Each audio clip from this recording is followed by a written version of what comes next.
जाफरी जी, हर कोई ये कह रहा है, ईरान कह रहा है हमारा अपर हैंड है, अमेरिका कह रहा है हमारा अपर हैंड है, लेकिन किसका अपर हैंड है ये ठीक मैदान में आज अगर अगर ठीक है, इनका लेकिन अपर लेकिन हैंड दोनों ही है कंट्रीज चाहती है ना कि नेगोशिएशंस हो, दोनों ही कंट्री चाहती हैं कि टेबल पर बातचीत हो ताकि किसी भी नतीजे पर ये युद्ध पहुंचे। मेजर सिवाज, लेकिन जो इस वक्त इजराइल और लेबनान के बीच में चल रहा है वो भी दुनिया देख रही है। मैं इसको एक्सप्लेन कर दूं। देखिए, देखो नेगोशिएशन इजराइल और लेबनान की जो बात है, मैं जाफरी जी आपके पास आऊंगी, एक बार मेजर सिवाज को अपनी बात पूरी करें।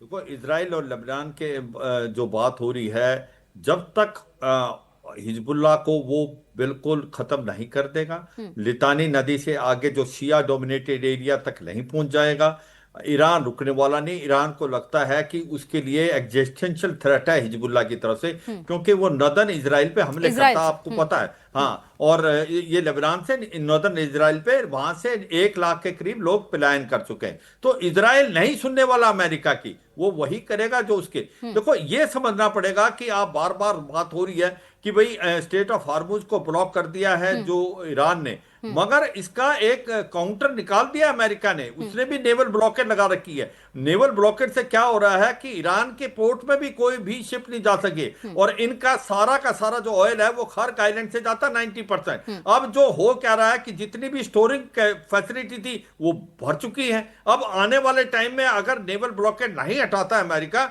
तो फिर इनके जो प्लांट्स हैं जो कि ऑयल प्रोड्यूस करते हैं वो बंद करने पड़ेंगे। तो ये दोनों तरफ नुकसान है। और ये बात कर रहे हैं कि भाई हम रोक सकते स्टेट ऑफ हार्मुज में, इंटरनेशनल वाटर है, ये तो मलक्का स्टेट को कोई रोक देगा।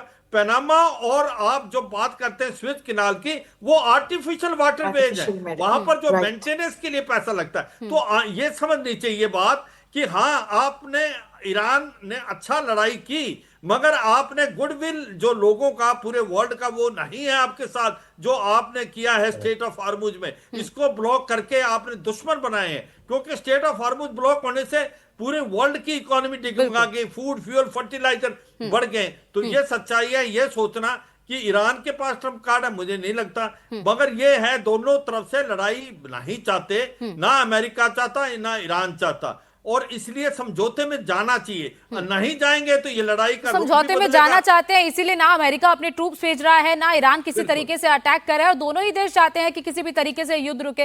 लेकिन अंशु जी, कैसे होगा? क्योंकि पूरे विश्व में इस वक्त जो स्थिति बनी हुई है, पेट्रोल के दाम बढ़ रहे हैं, एलपीजी, इसके अलावा वहां से स्ट्रेट ऑफ होर्मुज से शिप्स नहीं निकल पा रहे हैं, तो कैसे ये पूरी सिचुएशन को टैकल किया जाएगा आगे चल के? क्योंकि ये तो बहुत बड़ा संकट बन जाएगा।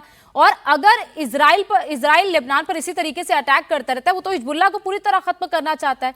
क्या ईरान उसे भी अपने शर्तों में इंक्लूड करेगा? क्योंकि पहले तो किया ही था, लेकिन अगर सिर्फ न्यूक्लियर या फिर एनरिच यूरेनियम तक बातचीत रहती है, क्या उसके बाद ये भी ऐसा मामला हो जाएगा जिसपे बात अटक जाएगी जाके?